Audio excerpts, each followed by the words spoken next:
नमस्कार विद्यार्थियों। आज हम एमए फाइनल का 7वां प्रश्न पत्र अंतर्राष्ट्रीय कानून में राज्यों के उत्तरदायित्व कौन कौन से होते हैं उसके बारे में पढ़ेंगे।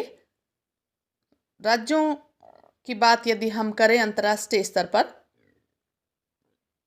तो एक राज्य दूसरे राज्यों के साथ अपना संबंध स्थापित करते हुए न केवल अधिकारों के उपयोग की बात करता है वरन कर्तव्यों का भी निर्वाह करता है। प्रत्येक राज्य कर्तव्यों को संपन्न करने में यदि किसी प्रकार की अव्यवस्था या अनियमितता को महसूस करता है तो उसका उत्तरदायित्व संबंधित राज्य द्वारा उठाया जाता है। राज्य के क्षेत्राधिकार में यदि राष्ट्रों के समाज के सदस्य के विरुद्ध कोई अपराध हो जाता है तो उसकी क्षतिपूर्ति का दायित्व भी राज्य को ही वहन करना पड़ता है। एक राज्य संप्रभु व्यक्ति है और इसलिए उसका कोई कानूनी दायित्व नहीं है। यह बात केवल राज्य के कुछ अधिनियम के संदर्भ में ही कही जा सकती है और सही है। राज्य अपने राष्ट्रीय कानून के भागों को समाप्त कर सकता है या नए राष्ट्रीय कानून भी बना सकता है और ऐसा करके अपने कानूनी दायित्वों को बदल सकता है। किंतु जहाँ तक राज्य के बाहरी उत्तरदायित्व का प्रश्न है उसके संबंध में स्थिति भिन्न है। इस क्षेत्र में प्रत्येक राज्य का दायित्व एक अंतर्राष्ट्रीय व्यक्ति के रूप में है। अंतर्राष्ट्रीय कर्तव्यों से संबंधित उसका उत्तरदायित्व कानूनी उत्तरदायित्व बन जाता है। राज्य उत्तरदायित्व से यदि हम देखें इसका क्या अभिप्राय है या इससे क्या अर्थ निकाला जाता है, तो सामान्यतः हम ये कह सकते हैं कि एक राज्य दूसरे राज्यों के साथ अपना संबंध स्थापित करते हुए न केवल कुछ अधिकारों का उपभोग करता है वरन कर्तव्यों का भी पालन करता है। इस दृष्टि से फेनविक की परिभाषा यहाँ समीचीन या उचित जान पड़ती है, जिन्होंने ये कहा कि राज्य के उत्तरदायित्व की व्याख्या यह हो सकती है कि राज्य का यह गौण उत्तरदायित्व है कि वह दूसरे राज्य के साथ अपने मुख्य उत्तरदायित्व का उल्लंघन करे तो उसकी क्षतिपूर्ति करे और विदेशों को उचित संरक्षण प्रदान करे। इसका अर्थ है कि राज्य के क्षेत्राधिकार में यदि राष्ट्रों के समाज के सदस्य के विरुद्ध कोई अपराध हो जाता है तो उसकी क्षतिपूर्ति का दायित्व राज्य को ही वहन करना पड़ता है। ओपेनहाइम ने भी ये कहा कि राज्य अपने राष्ट्रीय कानून के भागों को समाप्त कर सकता है, किंतु जहाँ तक राज्य के बाहरी उत्तरदायित्व का प्रश्न है उसके संबंध में स्थिति भिन्न है। इस क्षेत्र में प्रत्येक राज्य का दायित्व एक अंतर्राष्ट्रीय व्यक्ति के रूप में है। अंतर्राष्ट्रीय कर्तव्यों से संबंधित उसका उत्तरदायित्व कानूनी उत्तरदायित्व बन जाता है और अंतर्राष्ट्रीय कानूनी कर्तव्य की प्रत्येक अवहेलना एक अंतर्राष्ट्रीय अपवाद के रूप में देखी जा सकती है। राज्य लोगों का संगठन है और लोगों का संगठन अपनी संगठित इच्छा को राज्य के उत्तरदायी अधिकारियों के द्वारा प्रकट करते हैं। इसलिए उनके कार्य वास्तव में राज्य के कार्य होते हैं और राज्य के ही उत्तरदायित्व होते हैं। इसी प्रकार राज्य के उच्च अधिकारियों के कार्य भी राज्य के ही अप्रत्यक्ष कार्य होते हैं। तो जब किसी विदेशी के साथ किए गए अन्याय को एक राज्य नहीं रोक सकता तब इस अन्याय के लिए राज्य अप्रत्यक्ष रूप से उत्तरदायी बन जाता है। और इसमें उत्तरदायित्वों की यदि हम चर्चा करें तो अंतर्राष्ट्रीय अपराधों के लिए राज्य के दायित्व होते हैं और अंतर्राष्ट्रीय अपराध उसे कहते हैं जब एक राज्य का अध्यक्ष या सरकार अपने अंतर्राष्ट्रीय उत्तरदायित्व की अवहेलना करते हुए दूसरे राज्य को कष्ट पहुंचाती है।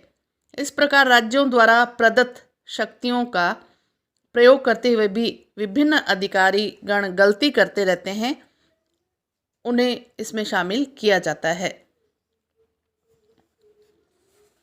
राज्यों का मौलिक एवं प्रतिनिधि के माध्यम से भी उत्तरदायित्व की चर्चा हम कर सकते हैं। ओपेनहाइम ने कहा कि राज्यों के उत्तरदायित्व को मुख्य रूप से 2 भागों में विभाजित किया जा सकता है। इसमें एक तो है मौलिक और दूसरा है प्रतिनिधि मूलक। जहां तक प्रथम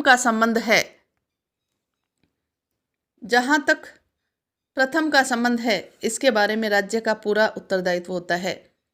इसका आधार स्वयं राज्य के अधिकारियों का कार्य होता है, किंतु दूसरे मामले में राज्य अपने कार्यों के लिए उत्तरदायी नहीं होता।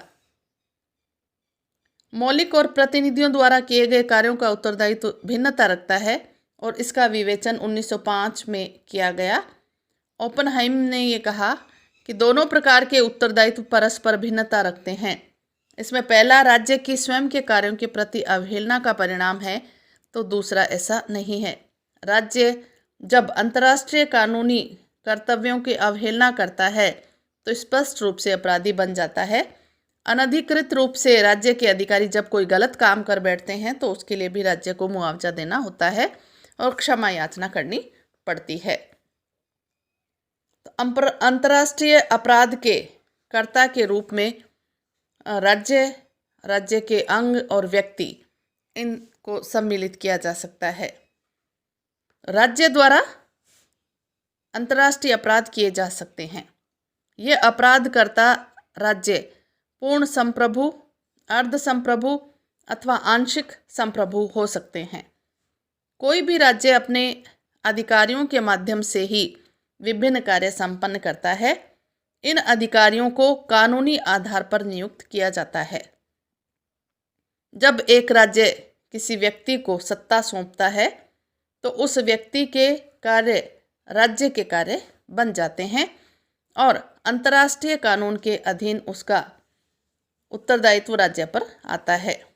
जिन राज्यों का कोई अंतर्राष्ट्रीय स्तर नहीं होता है वे अंतर्राष्ट्रीय अपराधी घोषित नहीं किए जा सकते। उदाहरण के लिए भारतीय संघ के किसी घटक राज्य द्वारा किया गया अपराध अंततोगत्वा भारतीय संघ को ही उसके लिए जिम्मेदार बना देता है। फिर है राज्य के अंग। राज्य एक न्यायिक व्यक्ति होता है। राज्य की इच्छाओं और भावनाओं की अभिव्यक्ति जिन अभिकरणों और व्यक्तियों के माध्यम से होती है वे राज्य के कार्यों के लिए उत्तरदायी बन जाते हैं। राज्य के अध्यक्ष या सरकार के किसी सदस्य द्वारा किया जाने वाला कार्य राज्य का ही कार्य माना जाएगा। सरकार जिन व्यक्तियों और दूसरे अधिकारियों को आदेश देती है उनके कार्य भी अंतर्राष्ट्रीय अपराध का विषय बन जाते हैं। जो अधिकारी एवं सदस्य व्यक्तिगत क्षमता में कोई कार्य करते हैं उनका उत्तरदायित्व राज्य पर नहीं आता। वैसे अप्रत्यक्ष रूप से राज्य को ही इसके लिए उत्तरदायी ठहराया जाएगा। यानी राज्य या राज्य के अंग कोई भी अपने उत्तरदायित्व से विमुख होता है, अपने कर्तव्यों से विमुक्त होता है, तो इस दृष्टि से प्रत्यक्ष या अप्रत्यक्ष रूप से राज्य को ही उत्तरदायी ठहराया जाता है। फिर तीसरा आता है राज्य के व्यक्ति। राज्य के व्यक्तियों को भी कतिपय अवस्था में यानी कुछ अवस्था में अंतर्राष्ट्रीय अपराध का विषय बनाया जा सकता है। न केवल समुद्री डकैती वरन संपूर्ण युद्ध के कानून के संबंध में यह माना जाता है कि इसके आदेश न केवल राज्यों पर वरन उनके निवासियों पर भी लागू होते हैं। 8 अगस्त 1945 के समझौते में धुरी राष्ट्रों के युद्ध अपराधियों को दंड देने का प्रश्न आया। इसके प्रश्न पर नेल्सन ने लिखा कि राष्ट्रीय कानून में दुराचारी का पद और स्तर चाहे कुछ भी रहा हो, किंतु यदि इस संबंध में राज्य अपने अंतर्राष्ट्रीय दायित्वों को पूरा करने में असफल रहा है तो उसके सेवकों द्वारा किए गए कार्यों का उत्तरदायित्व राज्य को संभालना पड़ेगा।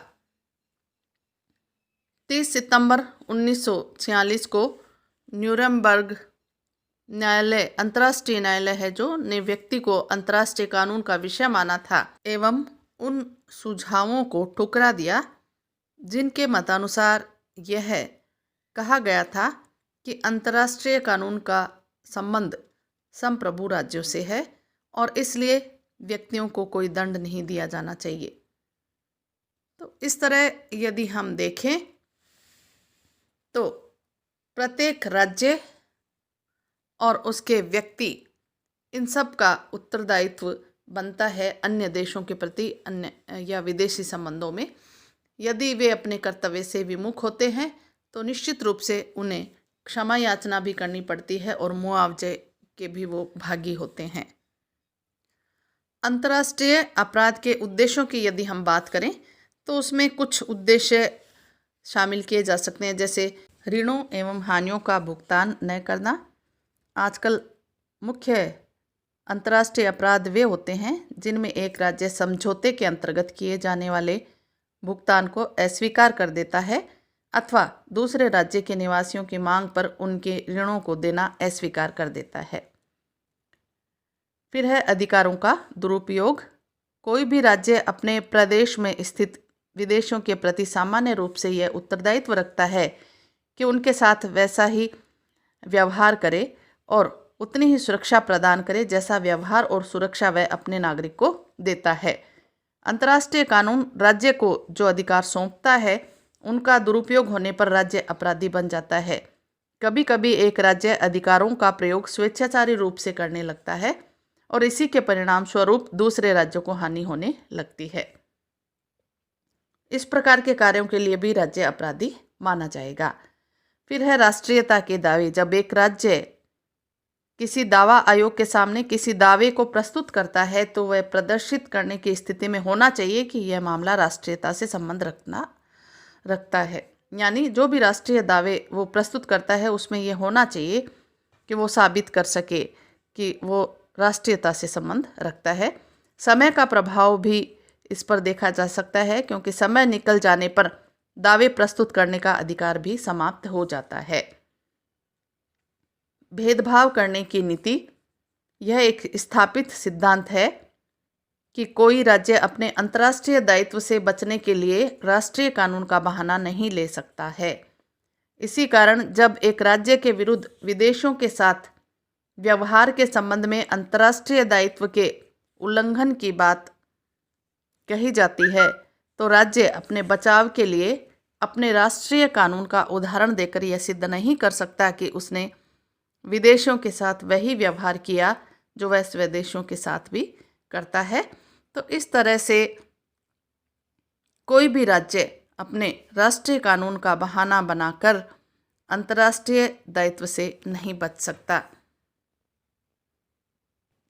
और ये सब अंतर्राष्ट्रीय अपराध के उद्देश्यों में शामिल किए गए हैं। धन्यवाद।